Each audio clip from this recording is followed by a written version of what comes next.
2025 సంవత్సరం జూన్ నెల 4వ రాశి.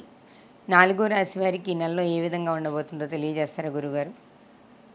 2025 సంవత్సరం జూన్ నెల 4వ రాశి కర్కాటక రాశి. కర్కటస్య నిశాగ్రహ. కర్కాటక రాశికి చంద్రుడు అధిపతి. అయితే మనకు 9 గ్రహాలు ఉన్నాయి. సూర్యుడి దగ్గర నుంచి మరి కేతు వరకు 9 గ్రహాలు ఉన్నాయి.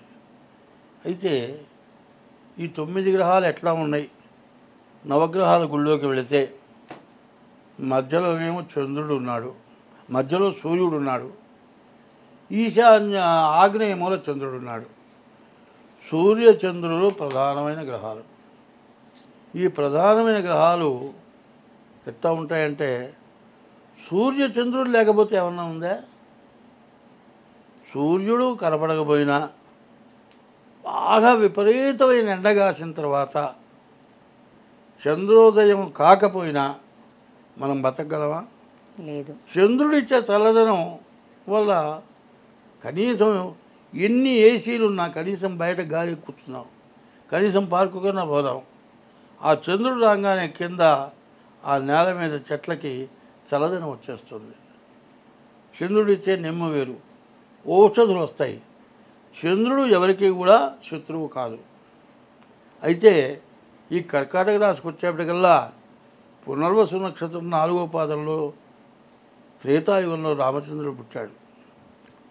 ఆ చంద్రుడు ఎట్లా అయినాడంటే, నారాయణ అనే అక్షరాల్లో 2 అక్షరం రా, నమశివాయ అనే అక్షరాల్లో 2 అక్షరం మా, 2 కలిపి రామ అనేటువంటి పేరు ఋష్యాదులు నిర్ణయించిన తర్వాత ఆయన పుట్టాడు.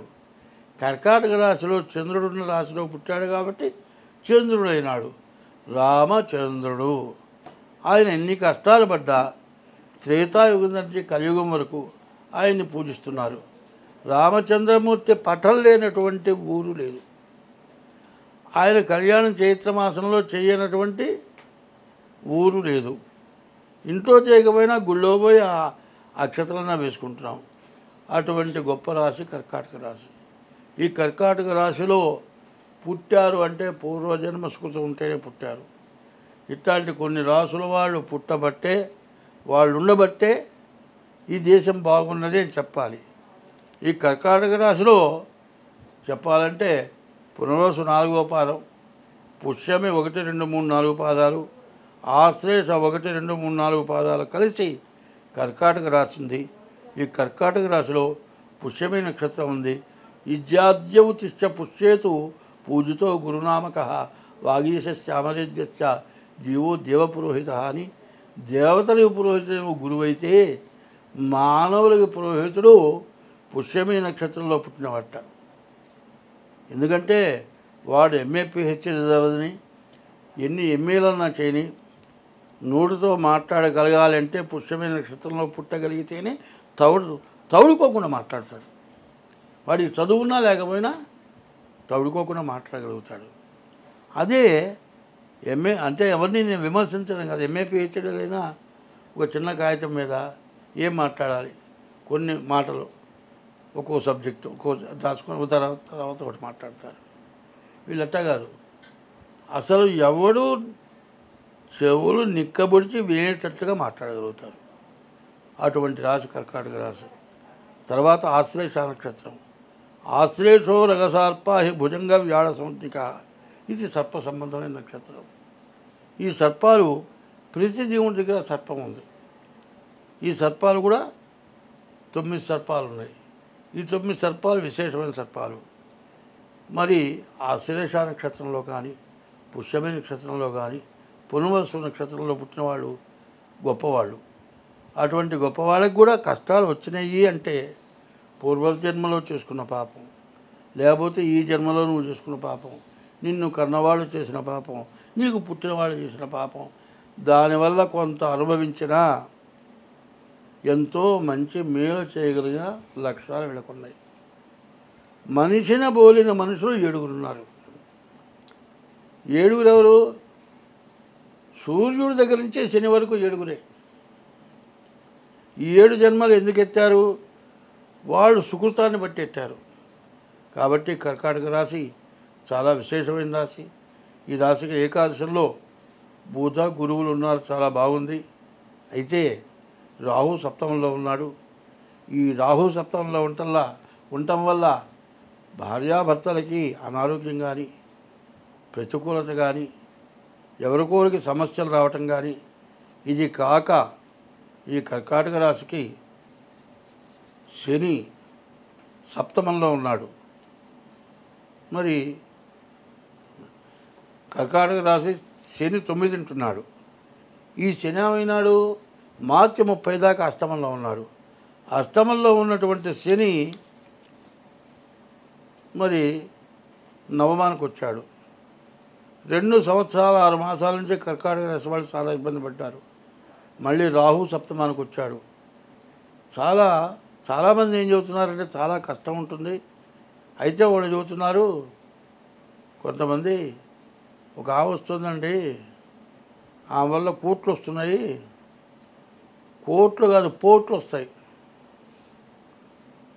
కోట్లు తీసేసి పోబెట్టాలి. ఆ పరిస్థితి రావాలంటే కోట్లు వచ్చే పరిస్థితి కూడా ఉన్నది. వాడు పుణ్యం చేసుకుంటే కోట్లు వస్తాయి, అదే కనుక పాపం చేసుకుంటే పోట్లు వస్తాయి. అందువల్ల ఈ కర్కాటక రాశికి మరి ఈ రాహు బాగుండకపోవటం కూడా చాలా ఇబ్బందిగా ఉంది.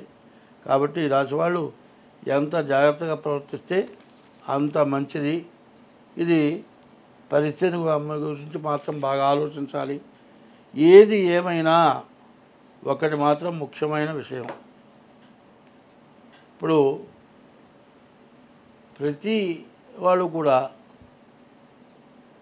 ఇంట్లో కూర్చున్నాం, బయట ఏదైనా గొడవ జరుగుతుంది, తను పోవటానికి కుదరకపోతే ఏదో బయట జరుగుతుంది పో అంటాడు. నీకు అది కాదు కావాల్సింది, ఇష్టదైవం. ఇప్పుడు పంచాక్షరి మంత్రం ఓం నమ శివాయ, మరి అష్టాక్షరి ద్వాదశాక్షరి ఓం నమో నారాయణాయ, మరి ఇట్లాంటి మహామంత్రాలు ఉన్నాయి. అన్ని పుస్తకాలు ఉన్నాయి, అందరికీ తెలుసు. ఒకప్పుడైతే గురువు చేత ఉపదేశింపబడి మహామంత్రం అనుష్ఠానం చేయమన్నారు. ఎట్టా చేసినా కూడా ఫలితమే. కాబట్టి ఇప్పుడున్న పరిస్థితిలో ఏమి కావాలి అనేది ముఖ్యంగా చెబుతున్నా. నీకు ఇష్టదైవాన్ని ఓం నమ శివాయ, లేకపోతే ఓం నమో నారాయణాయ, హరే రామ రామ రామ హరే హరే, హరే కృష్ణ కృష్ణ కృష్ణ హరే హరే, ఇది షోడశనామాని కలికల్మషనాశనం అని ఉంది. ఏదో ఒక నామం నీవు ఇంట్లో పని చేసుకుంటూ ఈ నామం స్మరించవచ్చు. తర్వాత మంచంలో పడుకున్న వాళ్ళు కూడా స్నానం చేయకపోయినా, పాచమొహం కడుక్కోకపోయినా ఈ నామం స్మరించవచ్చు. ఇది ఎందుకు అంటే పాప భూయిష్టం ఎక్కువైపోయింది. పాపాన్ని భూమి భరాయించలేనటువంటి పరిస్థితి వచ్చింది. ముందు పాపం నుంచి విముక్తి కావాలి. మనకు జిడ్డుతో సహా అంటుకుందండి, దాన్ని శుభ్రంగా జిడ్డుతో సహా పోవాలంటే ముందు భగవన్నామస్మరణ కావాలి. భగవన్నామస్మరణ కాకుండా ప్రతివాళ్ళు పొద్దున్నుంచి సాయంత్రం అయిన తర్వాత కూర్చొని ఇవాళ నేను చేసిన పని ఏమిటి, ఇది విమర్శించి ఆలోచించుకోవాలి. మంచి దాని గురించి అక్కర్లే. మనం ఏదైనా పొరపాటు చేశామా, ఆ పొరపాటును ఆలోచించుకుంటే ఎంతైనా మంచిది.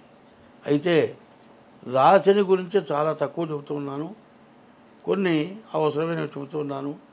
ఈ రాశి వాడికి రవి, బుధుడు, గురువు, రాహు వీళ్ళంతా బాగున్నారు. 4 గ్రహాలు పూర్తిగా బాగున్నాయి. కానీ అష్టమ శని, జన్మ కుజుడు, ఈ రెండే. మరి ద్వాదశాష్టమ జన్మస్థం ధని అంగారకో గురు కుర్వంతి ప్రాణ సందేహం స్థానచలనం ధనక్షయం. డబ్బులు ఖర్చు కావచ్చు, దెబ్బలు తగలవచ్చు, చేసే ఉద్యోగంలో తేడా రావచ్చు. ఎంత కష్టపడి రాసినా నీ పేపర్లు ఇంకోటికి పెట్టి పనికిరాని మార్కులు నీకు రావచ్చు. ఇట్లాంటి సమస్యలు రావడానికి బాగా అవకాశం ఉంది. కాబట్టి దైవ బలం కావాలి. దైవబలే దుర్బలే అన్నారు. ముందు దైవ బలాన్ని సంపాదిస్తేనే అందరం బాగుండటానికి అవకాశం ఉన్నది. కాబట్టి మన హిందూ మతం ఎట్లాంటిదంటే ఏ మతాన్ని, ఏ కులాన్ని, ఏ వ్యక్తిని ద్వేషించేది కాదు. సర్వమతాలు మన ఇండియాలో ఉన్నాయి. సర్వమతాలు ఉన్నా కూడా ఏ మతం ఏ దేవుడిని వాళ్ళు ప్రార్థించుకోవచ్చు. కానీ ఒక మతాన్ని ఒక మతం విమర్శించకుండా ఉండటమే మన మతం లక్షణం. కాబట్టి దీన్ని మనం అవలంబిస్తూ మన జాతకం చూపించుకొని తర్వాత ఏ దోషానికి ఏ దేవతా పూజ చేయాలి, ఏ పూజ చేస్తే మీరు బయటపడతారు అది మాత్రం చెప్పడం జరుగుతుంది. జన్మలగ్నాన్ని కూడా చూపించుకోవడం ఈ రాశి వాళ్ళకి దాదాపు చాలా బాగుంది అని చెప్పాలి. అందులో అష్టమ శని మరి ఒకటింట ఉన్న కుజుడు కూడా బాగా నష్టపెట్టే లక్షణాలు ఉన్నాయి. రెండూ సమానంగా ఉన్నాయి, మంచి చెడు సమానంగా ఉన్నాయి. కాబట్టి చెడు అనుభవించకుండా ఉండాలంటే చెడును పోగొట్టుకోవటం అవసరం. స్వస్తి. ధన్యవాదాలు గురువు.